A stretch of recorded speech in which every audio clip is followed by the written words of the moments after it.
When first creating a movie, you will have two options, movie or trailer.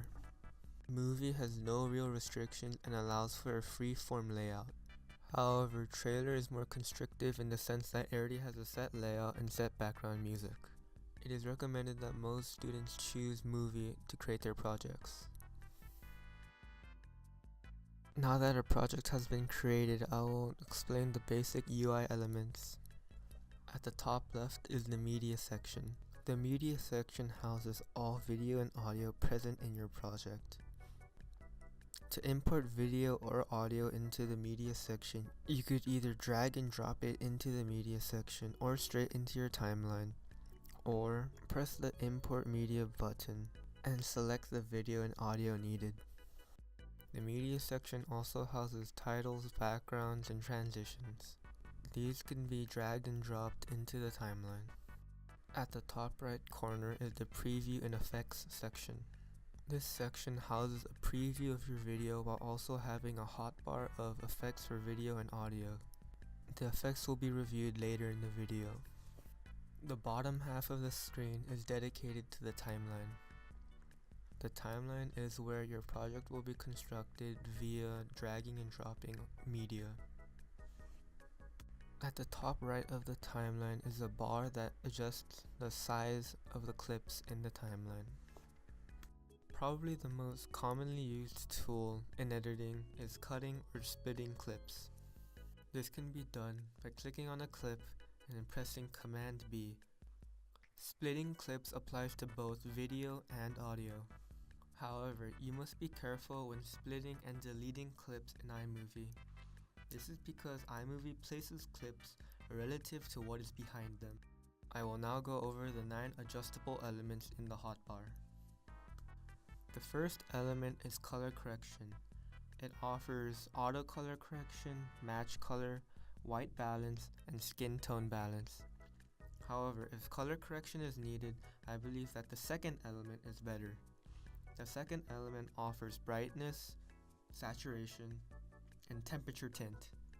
The second element is much more basic and will allow for more flexibility than the first element. Please avoid using the first element over the second element. The third element is a crop. The 3 crop options are Fit, Crop, and Ken Burns. Fit puts the whole picture or video into the frame. Crop only puts a section of it, and Ken Burns is a moving crop that can be adjustable over time. The fourth element only applies to videos from cameras. This element fixes shaky camera movement by stabilizing footage and fixing rolling shutter. Rendering the stabilization may take a while, so be sure to have time to do so. The fifth element is volume.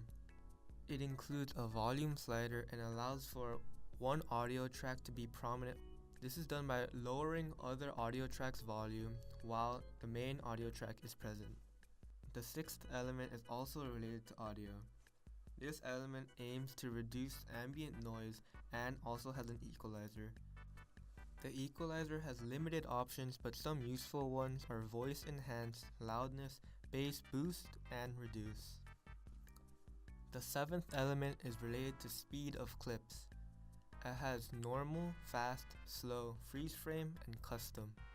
Fast and slow have presets, but if a different speed is desired, custom is the way to go. The freeze frame option is only towards videos. It allows the video to stand on a single frame for as long as the student desires. Next to the speed selection, there are 3 other options: smooth, reverse, and preserve pitch.